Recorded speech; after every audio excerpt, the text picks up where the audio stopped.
Hello and welcome everyone again. Now that you're a little bit more acquainted with the basic functionalities of the Alma CSV User Load Cloud App, it's time to move a step further and look into its operations. Significantly, we're going to look into the add operation. So how can you add, how can you create new users in Alma? Actually, it's the most complicated operation, but no worries. We're going to take it step by step, and hopefully by the end of this video, you're going to be able to create your own users in Alma. There are three key things to remember. The first one is that you need to become more acquainted with the mandatory and important Alma fields, both for the internal and the external users. You need to create a successful CSV file. That's the second one. And you need to map efficiently the columns from your CSV file to the Alma fields using the Cloud App. Let's get started by getting to know our users better and creating a successful CSV file. For the sake of time, I have already prepared some templates, some CSV files templates.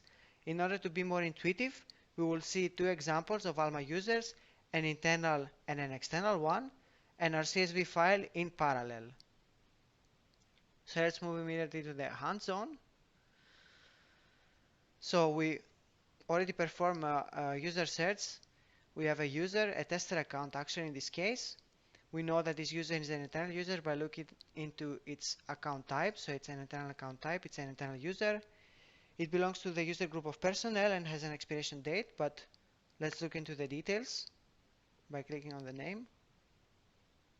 So we can see that by default, the mandatory Alma fields are indicated with a red asterisk. It's the first name, the last name, and the primary identifier. And these are the fields that we need to include in our CSV file. But let's look at that in parallel. Okay, so we have an internal user, we have the first name, the last name, and the primary identifier. We can see this in our CSV file. First name, last name, and primary identifier column. We have already assigned the values as well. You can see that, for instance, the primary identifier is just indicated as internal user 00001, and so on. We have a user group. In this specific case, the user group is personnel. And something that's really important here is that you need to know the code of the user group that you want to assign to a user. So in order to assign the personnel user group to someone, you need to know the code of the personnel description. And how can you retrieve this information for your organization? You can just go in your Alma environment, you click on configurations, user management, user details, and user group. So here we have access to the code table, and this is how we know that, for instance, the personnel description, the personnel user group, can be actually assigned by including the code 04 in your CSV file. So for example, L. Smith is a member of the personnel user group, and we know this by matching the code of 04 to the description personnel. So let's go back to our user and move on. Our user has a campus value assigned. This is not important for now. It's not important at all for now. A preferred language, you can see that we have also a preferred language column in our CSV file. By default, the value that is going to be assigned to your user is English. So this actually doesn't make a lot of sense, but let's say that we would have a user that would like to be assigned with the Dutch language as preferred language. We would have to change the abbreviation of EN to an L, and then Ella Smith would have Dutch as her preferred language. But let's just keep it simple for now. Let's assign the English language to all of our users. There is a status, the status of active. All of our users by default are going to have the active status, so this is not important for now. You have a status date, also not important. You have the expiration date, which is the expiration date of the user account, which is actually really important, and we have a column in our CSV file. Something that you need to pay attention to is that it has a specific format, so if you want to assign an expiration date, you need to assign it by a specific format, and this is the following: 4 digits for the year, after the year, hyphen, the month, hyphen, the day. And you need to know this beforehand, because if you would assign a date with a different format. So let's say you would assign the date like this. You would receive an error when you would try to load the users using the Cloud App. And what is important here, we know that there is a resource setting library. Of course, this is not as important as the user management information. So in the previous video, we made a distinction between the internal and external users. So here we can see that in the user management information, this user, which is an internal user, has a password that is managed internally, and this is why it's an internal user. So the password, the credentials of this user are managed within Alma. So we need to assign a password to our internal users, and that's why we have a password column in our CSV file. And then we have the contact details, the contact information that we can access in the contact information tab. Our user has an address, of course, and an email address.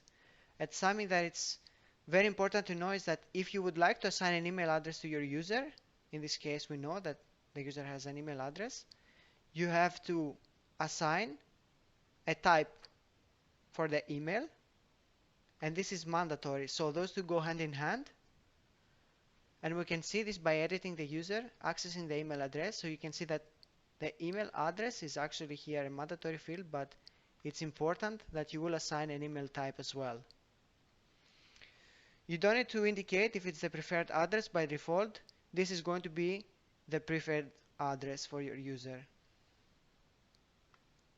What you need to know also is that the email type values, it's something that you need to be a little bit careful with because they're case sensitive. So what do I mean by case sensitive?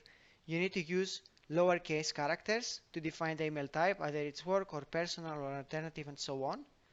So let's say, for example, if your first letter would be uppercase, this wouldn't do the trick. You would receive an error.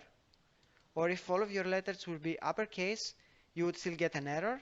You wouldn't be able to load your users. So this is something that you need to know beforehand. And something else that you need to know beforehand is that the same principle applies to the address. So if you want to assign an address to your user, you need to also assign an address type. But enough with that, let's move on with the app. Let's access the app so we can access them in the Cloud App Center. We can see that there's already a green circle in the icon.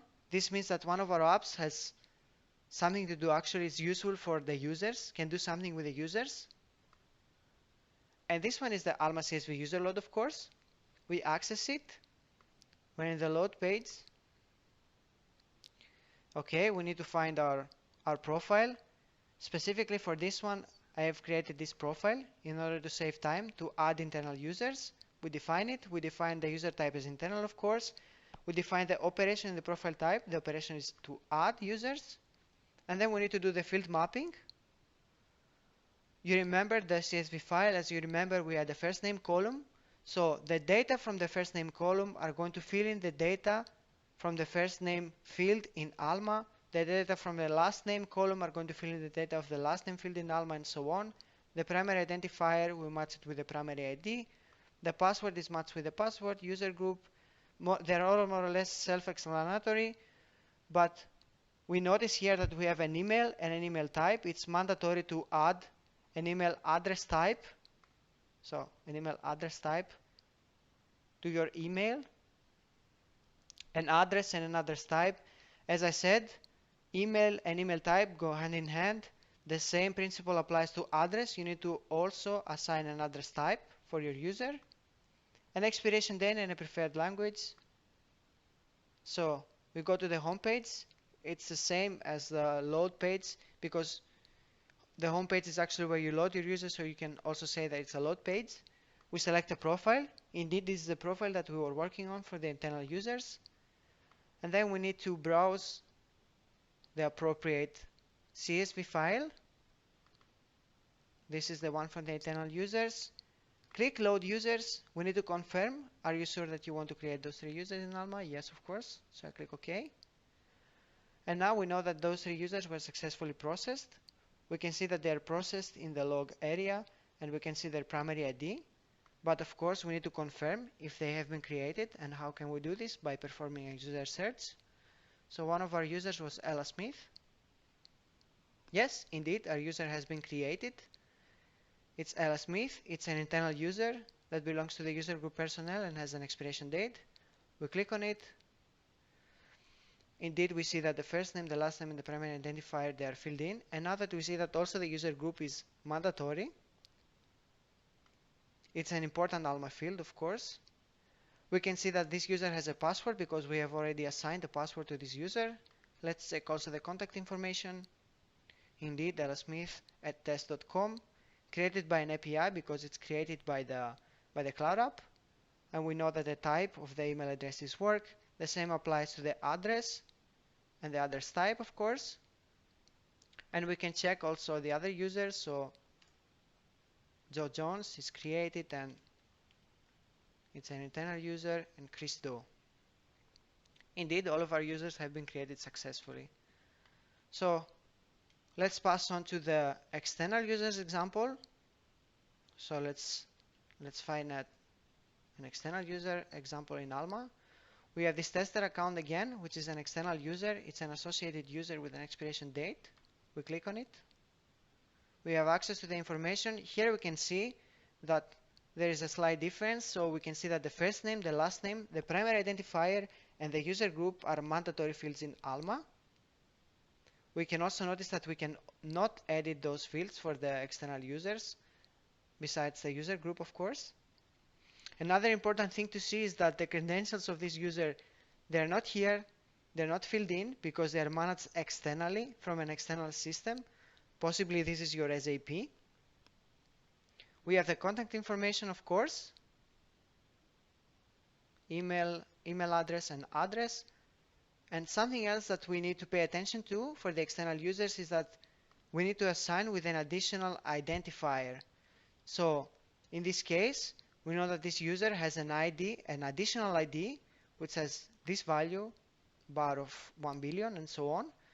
And this is a barcode. We also have access to the code. We can see, because something that you need to know, of course, is that the additional ID type is based again on a code similarly to the user group. And how can you access this information? How can you match the ID type? So you can find the code table by clicking on the admin, user management, and user identifier types. And here we can see that indeed for the description barcode, so for the barcode additional ID, the code 01 is assigned. But let's see this in parallel with the CSV file. So we have the external user.